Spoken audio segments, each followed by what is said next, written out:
Bonjour à toutes et à tous et bienvenue sur Chronique Fantastique. Aujourd'hui, on va parler de la toute première famille de Marvel, les 4 Fantastiques. Comme vous le savez, leur arrivée dans le MCU est imminente. Pedro Pascal, Vanessa Kirby, Joseph Quinn et Ebon Moss-Backrack ont la lourde tâche de sauver Marvel Studios. Car oui, vous le savez aussi bien que moi, le MCU traverse une crise. Cette année 2025 est pour l'instant l'une des pires de son histoire, tant au cinéma qu'à la télévision. Captain America Brave New World s'est planté au box-office et n'a vraiment pas attiré de louanges à juste titre. Les Thunderbolts, excellent mais second bid commercial. Daredevil Born Again, un projet malade qui peine à retrouver la magie de la série originale. Ironheart a été diffusé dans l'indifférence la plus totale. Et finalement, le programme le plus apprécié est celui qui était le moins attendu, votre fidèle serviteur Spider-Man, une série animée hors de la timeline du MCU. Les 4 Fantastiques premiers pas portent donc une lourde responsabilité, celle de relancer la hype auprès du grand public. Cette charge est d'autant plus écrasante car la famille de super-héros n'a jamais vraiment brillé au cinéma. Mais si je vous disais que le MCU n'aurait peut-être jamais existé tel que nous le connaissons sans l'aide des 4 Fantastiques ? Si je vous disais que Reed Richards, Suzanne et Johnny Storm ainsi que Ben Grimm avaient déjà sauvé Marvel Comics ? Que sans leur influence, il n'y aurait peut-être pas de Spider-Man pour nous enseigner qu'un grand pouvoir implique une grande responsabilité, que les Avengers ne se chamailleraient pas aussi souvent et que les X-Men ne nous montreraient pas toute la difficulté à vivre en tant qu'étrangers ou personnes différentes dans une société ? Allez, montez dans la Fantasticard et bouclez vos ceintures. Aujourd'hui, on remonte 64 ans en arrière, à l'époque où les 4 Fantastiques ont littéralement sauvé Marvel Comics. Pour vraiment comprendre l'impact qu'ont eu les 4 Fantastiques sur Marvel et plus largement sur toute l'industrie des comics, il faut remonter quelques années en arrière. Comme vous le savez, les comics ont connu un véritable âge d'or qui s'étend de la création de Superman en 1938 jusqu'en 1954. Le genre super-héros, lui, connaît un succès faramineux pendant la Seconde Guerre mondiale. En 1943, l'armée américaine achète et distribue chaque mois plus de 100 000 exemplaires de Superman à ses soldats postés sur le front. Elle qualifie même l'industrie de comics comme vitale pour l'effort de guerre. En 1945, les Américains achètent entre 80 et 100 millions d'exemplaires de comics chaque semaine pour une population d'environ 135 millions d'habitants. C'est tout simplement colossal. Pendant la guerre, les super-héros incarnaient le patriotisme, le courage, l'espoir et la victoire du bien contre le mal. Malheureusement, tout cela va brutalement changer. Après 1945, la société américaine entre dans une période de reconstruction et de questionnement. Le patriotisme des super-héros semble désormais dépassé, voire ringard, les ventes s'effondrent. Entre 1945 et 1955, de nombreux titres sont purement et simplement annulés. The Flash, Green Lantern, La Torche Humaine, Captain America, tous disparaissent ou déclinent largement. Seuls Superman, Batman et Wonder Woman survivent grâce à leur popularité exceptionnelle. De son côté, le public change.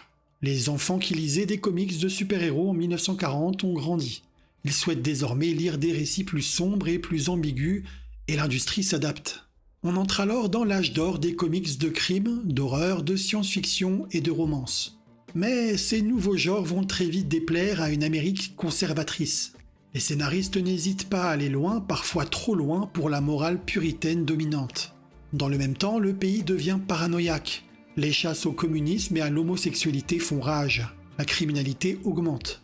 Et comme souvent, on cherche des coupables dans la culture. Les comics sont dans la ligne de mire. En 1954, le psychiatre Frederick Werdam publie Seduction of the Innocent, un ouvrage explosif qui accuse les comics de tous les maux.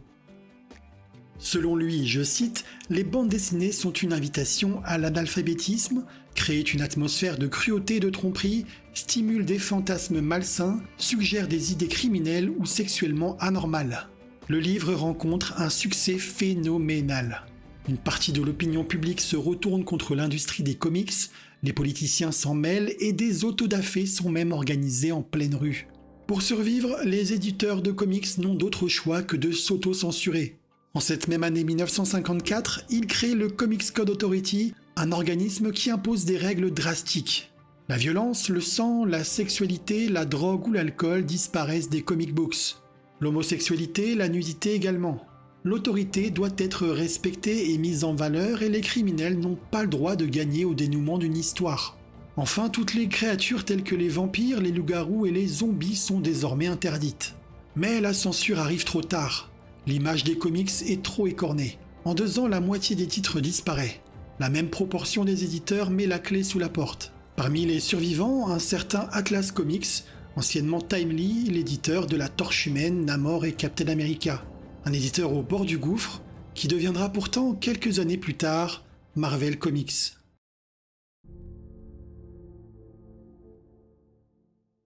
Été 1961. Dans les bureaux d'Atlas Comics, un homme doute. Stanley Lieber, dit Stanley, seul scénariste encore employé à temps plein, se morfond un peu plus chaque jour. Lui qui était venu écrire des scénarios de super-héros il y a 20 ans, enchaîne depuis quelques années les récits insipides d'horreur, de romance ou de monstres. Et tout ça sous la censure de la Comics Code Authority. Fatigué, désabusé, il songe même à quitter le métier. C'est alors que son oncle et accessoirement patron de la boîte, Martin Goodman, débarque dans son bureau. Il revient d'un rendez-vous avec des distributeurs qui lui ont confié que National Comics Publication, le futur DC, vendait des comics par palette grâce à une nouvelle équipe de super-héros, la Justice League. Celle-ci regroupe notamment leurs têtes de gondole Batman, Superman et Wonder Woman. Atlas est au bord de la faillite. Goodman joue alors son va-tout. Il demande à Lee de rapidement créer, lui aussi, une équipe de super-héros. Mais Stanley hésite. N'est-ce pas déjà trop tard ? Le soir même, il en parle à sa femme, Joanny. Et c'est elle qui, contre toute attente, le convainc de ne pas partir. Le lendemain, l'homme revient au bureau regonflé à bloc. Et il reçoit l'aide d'un vieux briscard du comic book, Jack Kirby, illustrateur et scénariste de génie. Ensemble, ils se mettent à l'ouvrage. Ils ne créeront pas une simple équipe, ils vont inventer une famille dysfonctionnelle, imparfaite mais terriblement humaine. Les 4 Fantastiques sont nés. Cette histoire, Stanley adorait la raconter, et sans doute l'a-t-il un peu embellie avec le temps, d'autant que la version de Kirby, elle, est totalement différente. Selon lui, il aurait proposé l'idée. Il raconte être entré un jour dans le bureau de Stan pour le trouver en larmes. Goodman venait d'annoncer que les comics allaient être abandonnés par la société et le mobilier de bureau commençait déjà par être déménagé. Kirby, refusant de perdre son job, aurait proposé de créer un nouveau concept de super-héros en s'inspirant d'un projet qu'il avait déjà présenté à DC en 1957. Les Challengers de l'inconnu, c'est leur nom, étaient un quatuor d'aventuriers confrontés à des phénomènes surnaturels. C'est cette base qui aurait servi à bâtir les 4 Fantastiques. Alors, qui dit vrai ? Peu importe. Derrière chaque légende se cache une part de vérité. Et ces deux-là viennent tout juste de créer une œuvre fondatrice qui va révolutionner l'industrie des comics. Vous connaissez sans doute leur origin story. Un savant, un pilote, une jeune femme et son frère s'envolent dans l'espace et sont frappés par une tempête de rayons cosmiques. À leur retour sur Terre, ils sont transformés. Reed Richards, le génie, devient élastique. Sue Storm devient invisible et projette des champs de force. Son frère Johnny Storm s'enflamme comme une torche. Et Ben Grimm, le pilote, se transforme en une créature de pierre surpuissante, mais difforme. Une histoire originale, certes, mais ce n'est pas elle qui va bouleverser les règles du jeu. Ce qui va tout changer, c'est la manière dont Stan Lee et Jack Kirby vont décider de la raconter.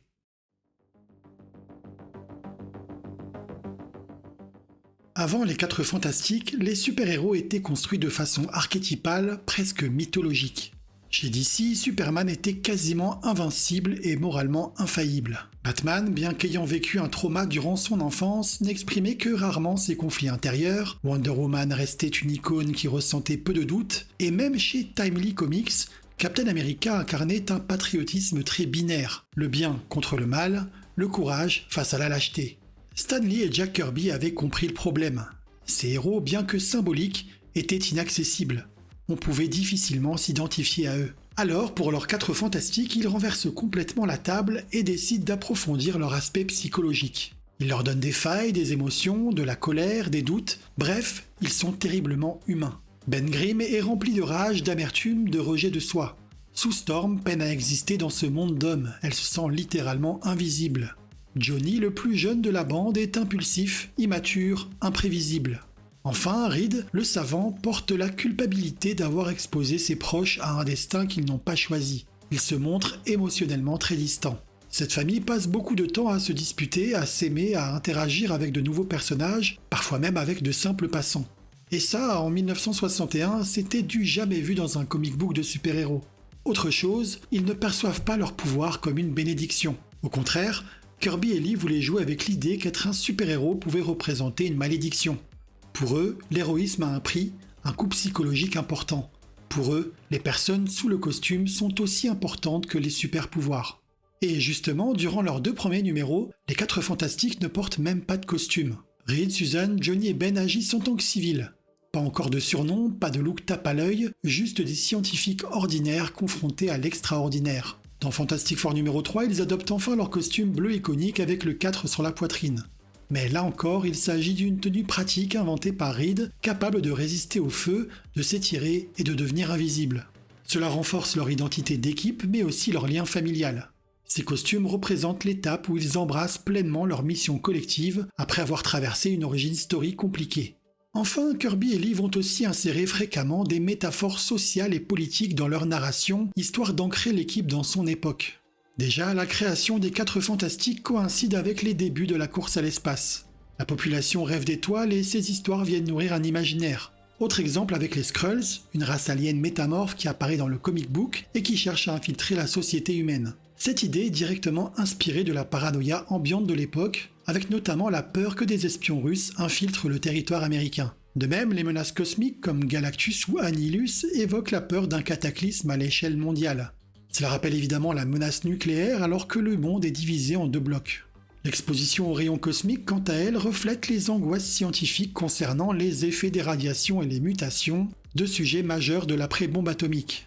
Enfin, d'autres sujets sont abordés comme les conflits générationnels à travers la relation entre Ben Grimm et Johnny Storm, ou bien la place de la femme dans la société matérialisée par le tiraillement de Sue envers ses rôles de mère et d'héroïne. Les Fantastic Four deviennent un miroir sociétal de l'Amérique du début des années 60. Et ça fonctionne. La sortie du premier numéro est un succès immédiat. À la fin de l'année 1961, Fantastic Four se vend à plus de 180 000 exemplaires par mois. Atlas Comics, qui deviendra en 1968 Marvel Comics, est totalement relancé. Jack Kirby et Stan Lee, quant à eux, vont collaborer une dizaine d'années sur les 4 Fantastiques, posant les fondations de tout l'univers Marvel que vous connaissez aujourd'hui.